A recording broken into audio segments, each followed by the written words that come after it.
This is Kathy Biehl of EmpowermentUnlimited.net with Astro-Insight for the week of January 20th, 2025.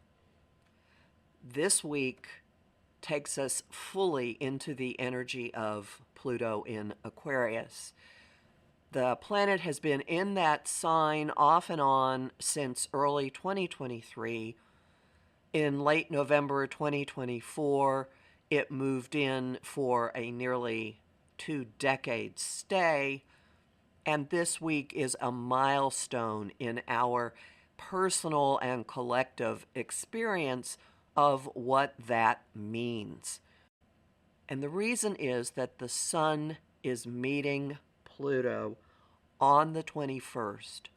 Pluto is the gatekeeper of the zodiac. It's the planet of earliest degrees, and every time a body changes signs, the first thing it does is deal with Pluto as the bouncer. There is a refocusing, a stripping down, a sense of things getting real.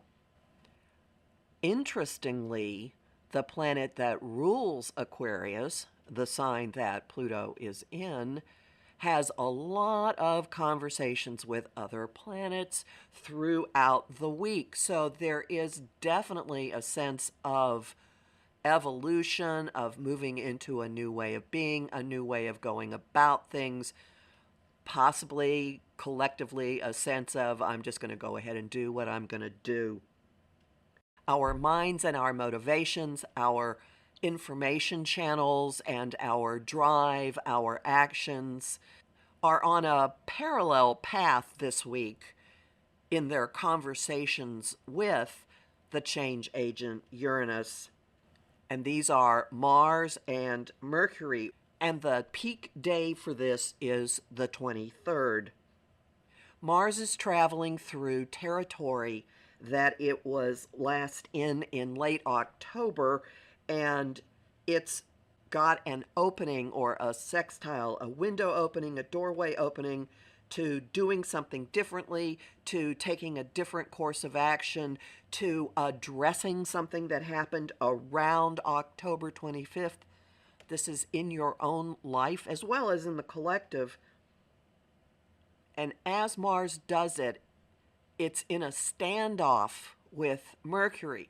Mercury and Mars are opposed on that day. They're coming at their conversation with Uranus from opposite directions. There's maybe an intensifying, a challenge, a sense of something building even bigger and bigger and bigger. And lightning bolts. I keep saying lightning bolts, plot twists, unexpected information, shocking information, something flying out of who knows where, knocking perspectives on their side. Mercury will be in a trine with Uranus. So even though Mars and Mercury are coming at things from seemingly diametrically opposed positions, they both are working with the liberating, awakening powers of Uranus on the 23rd. And incredible disruption is not a given, because where this lands us is a beautiful flow of energy, a trine between Venus in Pisces and retrograde Mars in Cancer. That is exact on the 25th. It promises an incredibly sweet experience, highly creative, seeing God in people's eyes, doing really wonderful things for people that you care about. There's a high probability of creative outpouring from this, a love of home, a love of what is most valuable and important to you, and very possibly a lot of people streaming food shows. And as the week rolls out, as we get to the end of the weekend, Mercury gets an assist from Neptune. There is the possibility of seeing something, learning something, thinking something, communicating something that is compassionate and loving, very, very highly inspired. A sextile between Mercury and Neptune on the 26th continues the probability here of highly creative impulses flowing through things, and kindness and gentleness. At the same time, Venus has a similar opening with Uranus. So she has her own conversation with Uranus, who is in her home base of Taurus. Might see the benefit in something. This could be a, oh, now I get why this happened moment. There could be a very unusual relationship breakthrough that comes through with this. This is another possible lucky break, miraculous intervention, seeing God in everybody. Really unusual week because it starts with this cold, to be honest, cold, okay, guys, it's getting real now moment of the sun meeting Pluto. Things are completely non-negotiable with Pluto. And as the week gets toward the weekend, there is a softening, a gentleness, a kindness. With all of this, the thing to do certainly seems to be focus on what you love.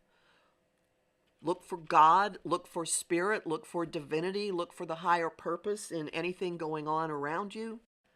Take care of yourself. Take care of the people you love. Maybe even actually express that to them.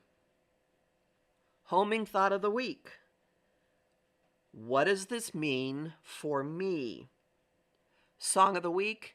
It's old and it is obscure and it is beautiful. Love Song by Elton John. And the image of the week is the citizens of Whoville holding hands in a circle and singing Fahudores.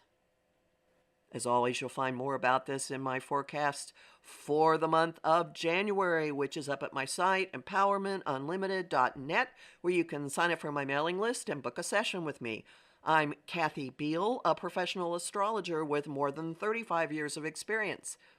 I have lots of bonus content at patreon.com/Kathy Biehl, and I'm really grateful to the people who support my work there. I host the show Celestial Compass on Om Times Radio and TV on the first and third Monday of every month at 5 p.m. Eastern.